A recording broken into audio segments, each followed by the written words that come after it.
61 tunes in 8 days. You want to know how I did it?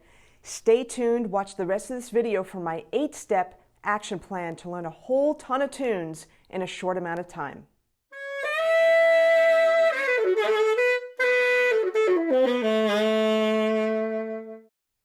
Hi, I'm Donna from DonnaSchwartzMusic.com, the site to boost your performance and improvisation skills up to the next level. Now in this video, I'm going to share my 8-step action plan to learn a ton of tunes in a short amount of time. And this is based off of a real experience. A few years ago, I was asked to be a sub for a New Year's Eve gig. And it was a British tribute band. And they had a normal saxophone player, but he couldn't make the New Year's Eve gig. So they said to me, okay, you've got to learn all these tunes, and we're going to have rehearsal in 8 days. And I was like, holy cow, when I saw the list. It was like 61 tunes. It was crazy. So what I wanted to share with you, I'm going to do a slide presentation actually right now and share with you the 8-step action plan so that if you get called to do a sub gig or if you have to learn a ton of tunes really quickly, this can help you. All right, so here's my presentation on how I learned 61 tunes in 8 days. Really important point. You can't cram for a performance like you crammed for a test. All right, a performance is different than an English test or vocabulary test. It takes a ton of work. It takes a ton of time. All right, it takes a ton of preparation. So don't save this until the day before a rehearsal or a performance. Really start as soon as you get the call, as soon as you get the invite, just start approaching the work for preparing for the performance. Now, you're usually given just a set list, not the music and not even the recordings. So be prepared for that. Some groups, though, yeah, they may send you the recordings. I remember back in the day when I've had to learn like 40 to 60 tunes, the band leader gave us a whole bunch of CDs of the tunes that he wanted us to learn. And most of them were in the original keys. So here's the 8-step action plan for learning a ton of tunes in a short amount of time. Now this action plan is outlined on my site at DonnaSchwartzMusic.com/learn tunes quickly. I'll put that link in the show notes or in the description below. Step 1, get recordings of all the songs. All right, Captain Obvious, right? This is obvious, but some people don't do that. What they tend to do is they tend to run out and find the sheet music out of desperation. First thing you need to do is get recordings of all the songs. This is actually the easiest step now. 20 years ago, we didn't have YouTube, all right? We had stuff like Napster and LimeWire, and we were able to get a lot of the tunes. Wasn't the best quality though, but nowadays you've got YouTube, okay? You could do a Google search. There's streaming services now. But the only problem I find with streaming services is that they're kind of hard to use unless you're able to rewind and play the track over and over again, which is what you're going to need to do when it comes to this particular step. Now, you can grab MP3s from YouTube. There are tools out there that are free. There are tools that are paid. Not very much money, though. The resource is going to be listed on my site in that article. And again, I'll put the link in the show notes below. All right, step 2, aside from get recordings of all the tunes, you want to get the tunes in your head, okay? Super important. And again, I'm going to say it, you know, some people are going to run out and get the sheet music. You could do that, but if you're not listening to the tune, it's not going to have any meaning for you at all. Obviously, you've got the recordings. Now listen, not just once, not just twice, but many times. Now your question to me may be, 61 tunes, how the hell am I going to listen to these tunes many times? Are you crazy? I am slightly crazy, but the thing is that what's the goal for listening to the tunes? You want to get the tunes in your head. And the more you have it, the more you listen, they're going to stick more. And please, I said it before, don't rely on just reading sheet music. You're not going to remember it, okay? If you don't listen to the recording, you're just definitely not going to remember it. And I said it, the tune will stick better in your memory and in your fingers too when you're able to sing it without the music in front of you. Step 3, figure out the key and the form. All right, well, with the key, most bands are going to send you a set list. If the keys are not provided, ask. Ask if they're doing the songs in the original keys. All right, and if you're not sure of what the original keys are, there's no harm in asking. If they are changing the keys, they do need to tell you. And if you're worried about how you're going to look, if you ask what keys the band's doing it in, you could just say, hey, I want to make sure we're all on the same page, and I want to do the best job that I possibly can. So please let me know what keys you're doing these tunes in. And just as a little bonus tip, you could ask, are you doing any alterations to the tune, or are you adding any extra sections to the tune? Can you let me know? Form. This is where all that listening is going to help. You've got to find the intro, the verses, the choruses, the interludes. They may be little instrumental interludes in the middle, the solo sections, the outro. Now, I'm speaking in terms of cover songs for the most part, because most people will have this kind of demand placed on them in a cover type of situation.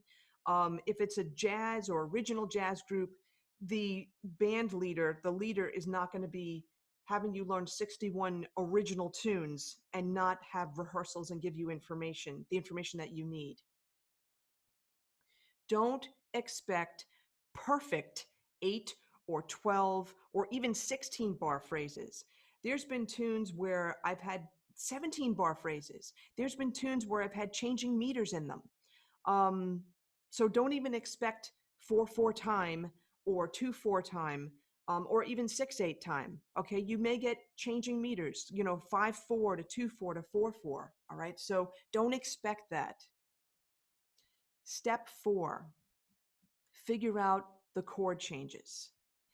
When you know the key, there's certain chords that you're going to expect, and this depends on the genre of music. So if you're in like rock or pop, tribute bands, that kind of thing, you're going to be expecting, ones, 5/7s, 4s, minor 2s, minor 6s if you're in major. And in minor, it's going to be minor 1, 5/7, that's a dominant 7, minor 4, possibly major 6 and major 3s. Okay, it depends. Every song is different though, all right? But there's certain things that you could definitely expect. If it's blues, most of the time we call it a 1/4/5 blues. All those chords are dominant 7th chords. Minor, if it's minor blues, it's going to be minor 1, and then you got your dominant, your dominant 7 chord, 5 chord, usually a minor 4, and usually a 6. It should be actually a 6/7. In jazz, expect a lot of temporary key centers. All right. Ballads, expect more than one chord per measure. Now, getting back to the jazz, if it's jazz standards, people can easily say to you, look, you got to learn all these tunes. You should absolutely ask what keys they're doing it in, especially if there's a singer. Many times female singers will sing the standard in a different key because the standards, a lot of them were written for men, and it's not in a great key for female singers. So be prepared for that as well. And in those types of situations, if the song, if you're not normally playing a lot of jazz standards, you can find the sheet music in the real books, but you must get recordings. You absolutely must get recordings so that you can understand the tunes better and try to get those melodies in your ears first before searching for the sheet music. Now there's some tools to help you with the chord changes. iReal Pro is an awesome app that you can get on your tablet, on your phone, and separately on the desktop. It's a separate charge. Now there's forums in iReal Pro. By the way, it's a paid app. There's forums in there, and many of the forums do not have the melodies, but they have the chord changes. You just have to do a search in the forums. Like, for example, they have a Beatles forum, they have a rock and pop forum, they have blues, they have jazz standards. Please keep in mind, not all the chord changes may be accurate. All right, I have to put that out there because I've seen a few mistakes with that. So just please keep that in mind. Now, there's other apps and programs that can help slow down the tune so you could figure out the chords and even the melody. Apps like the Amazing Slow Downer. There's plenty more out there. There's Windows equivalents and such. These change like every month. So do a Google search on that. Step 5 is optional. Transposing the tune. Okay, so This is only needed if the band's playing the tune in a key different from the original. All right, that's pretty obvious, right? You can use the tools that I mentioned in the previous step to help either find the chords in the new key or to slow down the tune to figure it out or to figure out the melodies. Here's a little bonus tip for you. You want to think about scale degrees in numbers for easier transposing. So if you know that the tune is, going 1, 1, and then going down a scale, if you have to transpose that to, another key, it's going to make it a lot easier for you. And this is a great tip, obviously, for learning licks and patterns in other keys. Step 6, transcribing iconic solos. Now, this may be optional also. Again, it's going to depend on whether the band leader wants you to play it. And again, I'm referring to pop tunes, to cover bands. This is a whole other debate about learning iconic solos. I'm not going to address that here, but a suggestion for you, you can transcribe like the opening lick or an iconic lick from the solo and then go your own route afterwards. Again, this is really going to be dependent upon what your band leader wants. Now, your question to me may be, well, he doesn't really care. Then it's up to your judgment. How much time do you have to learn the iconic solos if you don't know them already? How good are you at improvisation? Okay, can you just, create a solo on the fly? How iconic is that solo? I keep thinking about all the guitar solos in the Journey songs in the 80s. Those are pretty iconic, I gotta say. I also think about Richie Cannata's solos with Billy Joel back in the day. Again, those are pretty iconic. Although you may want to play, some of the licks from his solos and maybe go off and do something else from those. Step 7, chart it. For this amount of tunes, if it's a ton of tunes, it's really best to write everything down. Handwrite into a music notebook if you have to, or, however way that you think of charts. Or use music notation programs like Finale or Sibelius. There's a free app or program called MuseScore. All right, you can use that. I know a lot of people that use that.